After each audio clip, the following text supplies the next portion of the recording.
Hello and welcome to the podcast Shedding Candlelight on Cryptids, Hauntings, Mythology, and more. If it is weird, we are talking about it. This is your host, Lee Donna, and in honor of Valentine's Day, I am going to tell all of the ladies out there how to find the man of your dreams, or at least how to accept the man the birds tell you is your guy.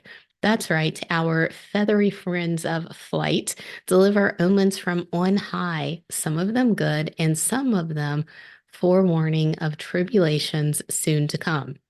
To determine if our life is about to be infected by the love bug or plagued with hardship, all we need to do is look up.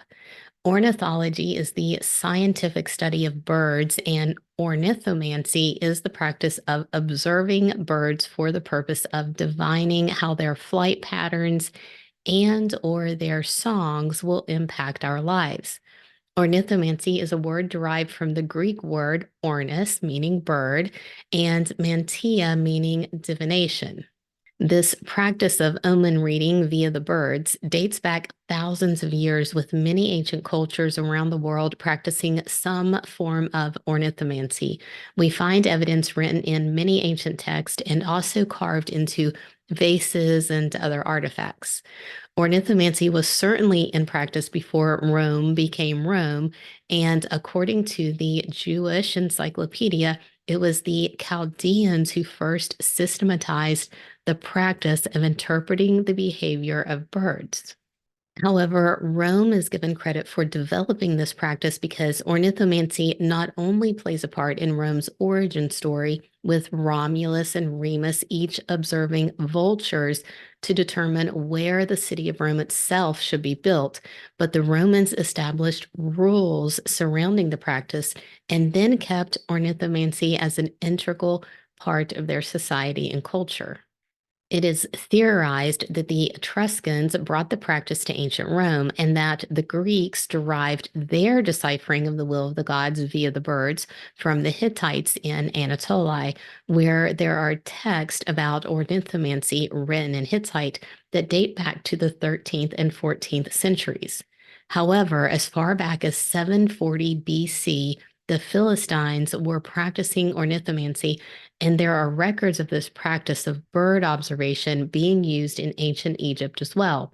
So, again, many cultures around the globe practiced this manner of divining the will of the gods via the birds. In the religions of ancient Greece and Rome, ornithomancy was also called augury, and the person trained to read and interpret the behavior of the birds was called an augur, or sometimes an auspex, which translates to one who looks at birds. Simple and to the point. Augury was the name used in Rome and Greece because the manner by which one would divine the meaning of the birds was called reading the auspices. Auspice is a noun meaning guidance, usually by way of an omen. So, therefore, the practice of augury was done by an augur who read the auspices. I'm sure that was totally awesome for those involved, especially since ornithomancy is still being practiced by some people today. And all thanks to the Greeks and the Romans, because while reading the auspices is a practice that's more ancient than Rome itself, most of what we know about it today comes from the records kept by the Greeks and the Romans. It's worth noting that some of this knowledge does come from works of fiction instead of the well-kept records of the augurs. And while fact is indeed the beauty of fiction, just because the text is old does not mean that it is accurate or even remotely factual. Nevertheless, writers and thinkers of old had a belief that their gods cared for mankind and therefore must be sending mankind signs to let them know what the gods wanted them to do. Because it's clearly easier for the gods to send signs of their will that then have to be deciphered by fallible men than for the gods to just tell mankind what to do. I mean, how else would those empowered be able to make things up to force people into doing whatever they wanted them to do? Also, how would you be able to oppress people if just anyone could learn the art of reading the auspices? In early cultures, under typical circumstances, the only people deemed worthy of studying and being able to accurately divine the will of the gods were men. No shocker there. Sexism is pretty standard protocol, but simply being a male did not give you the right to learn and practice this art. You also had to be wealthy or have some sort of merit that made the rulers or religious leaders want you as an augur. Why is a question you probably are not asking because the answer is fairly obvious. On many occasions, augurs would use their divination of the birds to determine the will of the gods in their or their party's favor, manipulating elections, wars, everyday matters of states, and even deciding which festivals would be celebrated, invented, or done away with altogether. There was enough corruption in the practice of ornithomancy that in 300 BC, a Roman law was passed to increase the number of augurs from 4 to 9, with 5 of those required to be plebeians or representatives of the lower classes, so that the ruling classes, those rich elites and religious leaders, could not force their will upon the people any longer. Not unless the augurs of the lower classes read the birds and interpreted their behavior the same way those upper class augurs did. In Greece, oracles also played a role in determining the messages the gods were sending. But in Rome, they were all in on the auspices, whether the outcome be auspicious, meaning favorable, or inauspicious, meaning unfavorable. It was difficult to get anything done in Rome without first consulting the birds. Once their feathery actions were read, there was no explanation given for the interpretations. The people were expected to simply accept the interpretation as the will of the gods and then act accordingly as to what they should or should not do. Before the appointment of any magistrate or passing of any law or any declaration of war, ancient people would wait until the auspices were consulted and they knew the gods were in their favor. If the result were inauspicious, then the magistrate was not appointed, the law was not passed, and the war was not fought. Obviously, with the powers that be basically choosing the augurs, most of the time they got the answers that they wanted to hear. However, sometimes they did not, and when that happened, it was said that the augur read the birds wrong and that the people would now suffer until the augur corrected their mistake.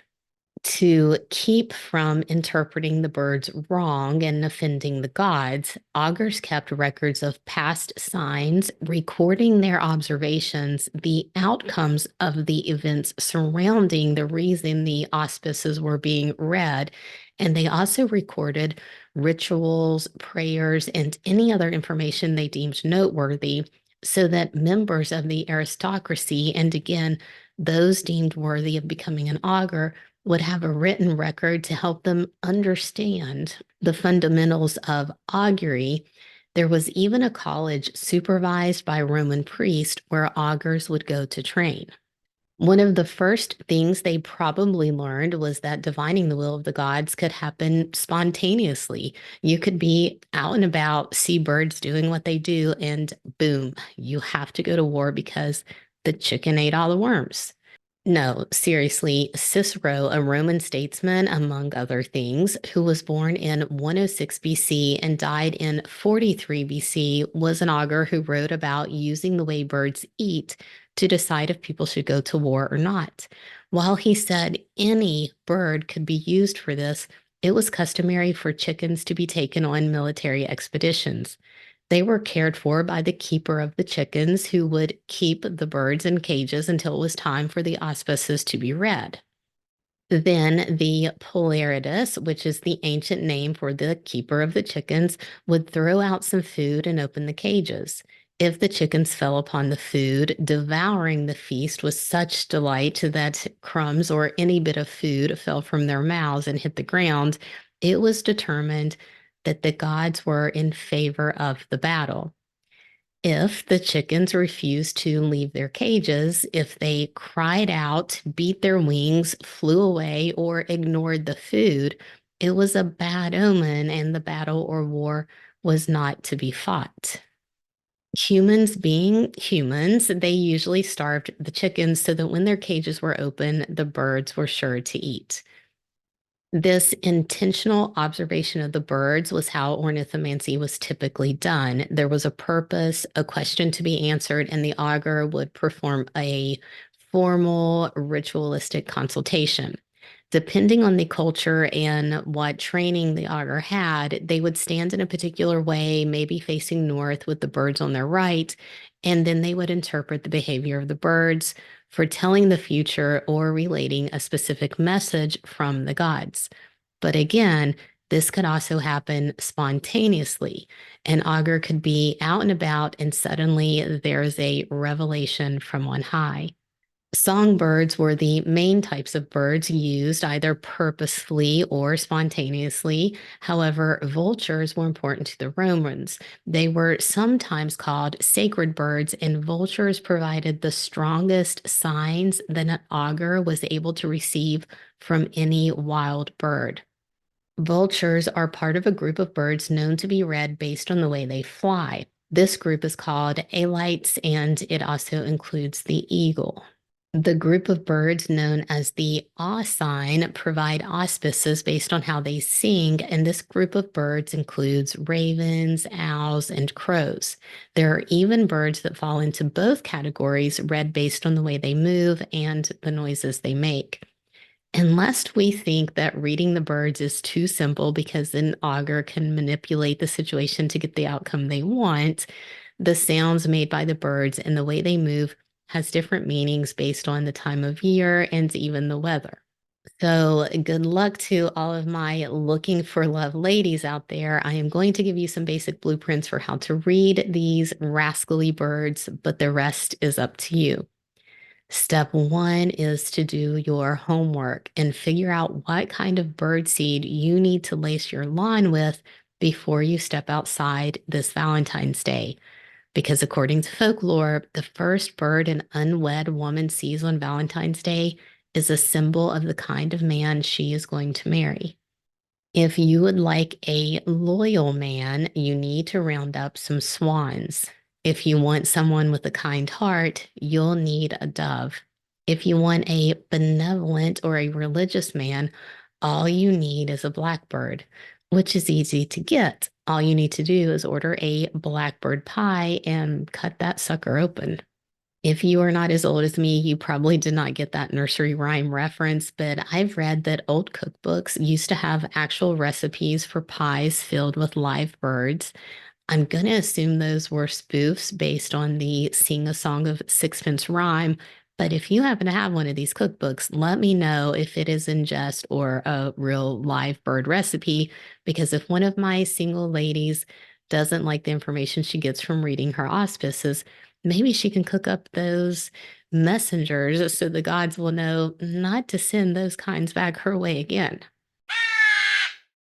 If you are not single or you are and you'd like to stay that way, but you have a burning question that you would like to consult the birds on, no problem. Here is how you do it. Step one, get yourself a journal and write down a very specific question. After all, you are basically consulting the gods, and they like to play tricks and be messy, so treat them like fae and choose your words carefully. If you only believe in one God, that is fine. The same rules apply. Be specific. Step two, make up a fun way to ask the question. It can be a rhyme, a poem, a prayer. Basically, you want to talk to the birds and ask them to consult whatever entity is necessary to get the answer you seek, delivering said answer back to you. I'm sure it helps to flatter the birds, so keep that in mind. I mean, everyone likes a compliment, even when they are covered in feathers. Step 3, this is the tricky one. Before you recite your lovely poem to the sky, you need to align yourself inside of your observation area. Typically, and especially if you are a beginner, you will want to be in the center of your observation area and facing north. This is because part of your reading of the auspices is based on which direction the bird comes from, how high, low, fast, or slow it is flying, and if it would land or pass by you. If it would land, you are also going to be looking at which side of you the bird would land on. Step 4, once you are situated in place, read out your creative way of asking your question and then study any and all birds that enter or pass through the area where you are standing, making sure to write your observations down in your journal. You'll be writing down the type of bird, the color, their behavior, speed, flying height, sound, basically anything and everything. When it comes to their manner of flight, some things you can glean would be if a bird is flying horizontally, it's an indication that you have a goal you are going to reach, but it isn't going to be easy. You are going to hit some snags, but no worries because you are going to get there in the end. If a bird is flying right to left, it means you will achieve that goal with ease. But if it is flying left to right, brace yourself. You are going to hit so many obstacles that you might want to rethink the path you're on in life, or at least seek out some advice before trying to move forward. If a bird flies straight at you, it means things in your life are going to improve quickly. Happy days are coming soon. More so if the bird is flying high, fast, or straight up. Any of those are indicators of profound success. If a bird is making haste as it moves away from you, though, that's a sign that you need to proceed with caution. You might also want to take a break from your plans for a little while until you've had time to sort of regroup and rethink. If a bird is flying erratically or it keeps landing and taking off over and over, that's a sign of major unforeseen problems. So you need to put yourself on pause until you've had a bit more time to think through your ideas and tweak those plans just a little bit. If a bird is on the ground and then it takes off only to change its direction mid-flight, that is a sign for you to be flexible because you are likely to soon have a change of heart.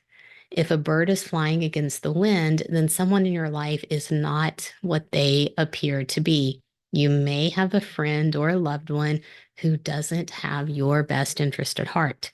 So pay attention and be vigilant, or else you're liable to find a knife in your back.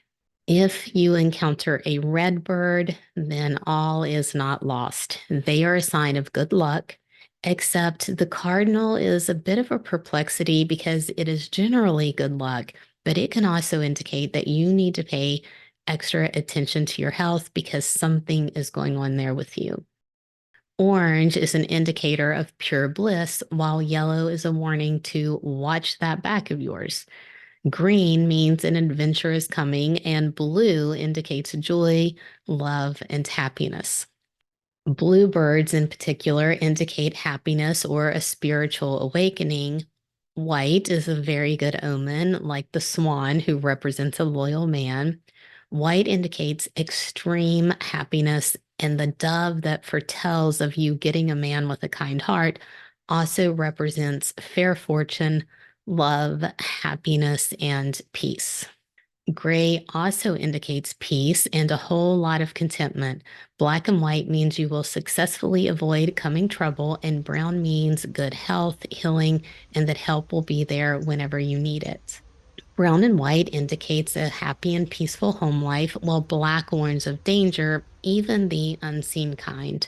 Crows are considered very bad omens, and if they are calling, it means your enemies are actively working against you. However, if a crow only calls 3 times, it is a good omen. And if the crow is in flight, it indicates that you will be traveling in the future. Blackbirds, when not baked into pies or tipping you off about benevolent men, are a warning of unseen danger ahead, and therefore generally considered to technically be good omens. Ravens indicate a coming challenge in which you will be victorious, the same way a hawk flying above your position foretells of your coming victory. Cranes are a sign that you will need some wisdom in the near future, while a quacking duck is a good luck omen, one that can indicate that you are in a stable relationship. Eagles represent power and strength, but they also foretell bad luck. Gulls are like crows in flight, indicating that you will be traveling in the future. Hummingbirds represent prosperity and joy, while jays indicate a need for perseverance and strength in an upcoming tough situation. If you see an owl and it hoots 3 times, beware. There is a major life-changing event coming for you, and that event might be death.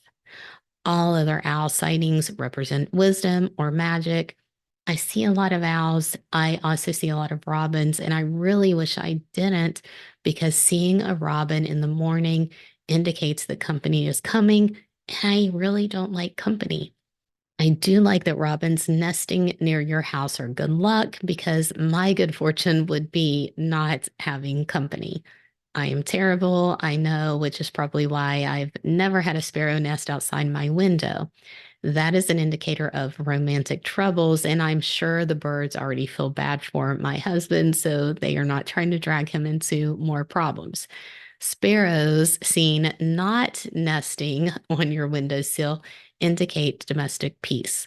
Woodpeckers indicate future success at work, and if you see a wren, jump for joy, because wrens are extremely lucky omens that indicate overall improvements to whatever your situation is. Magpies, according to another nursery rhyme, can indicate just about any type of luck depending on the number of them you see.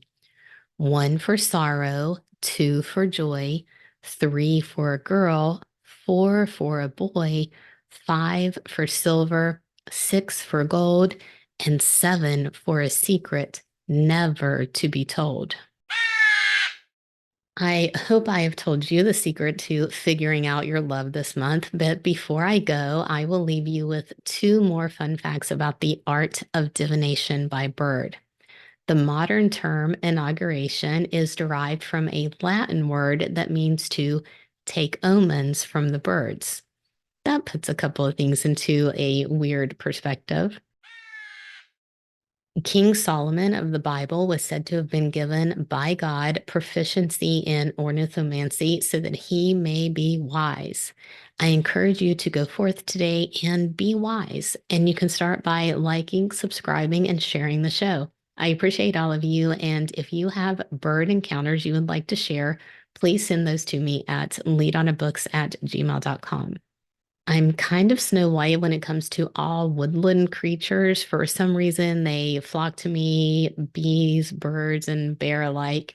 Maybe on a Patreon, I will tell you about some of the crazy bird encounters, because I am not sure how common it is for birds to land on people, but it happens to me all too often, even when I'm in a different country and while running. So it isn't like I'm sitting still and tricking them.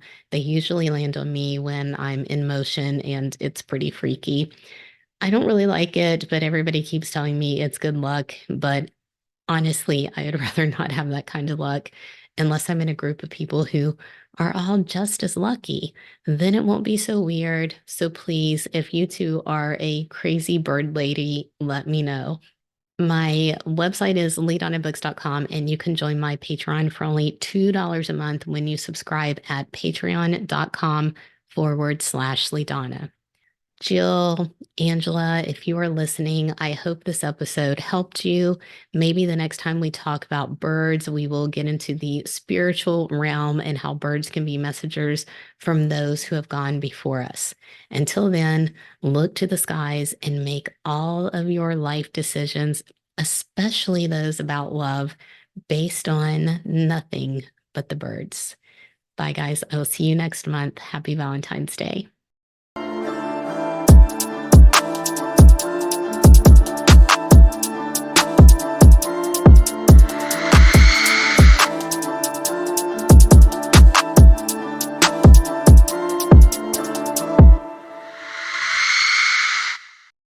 Immortal monsters.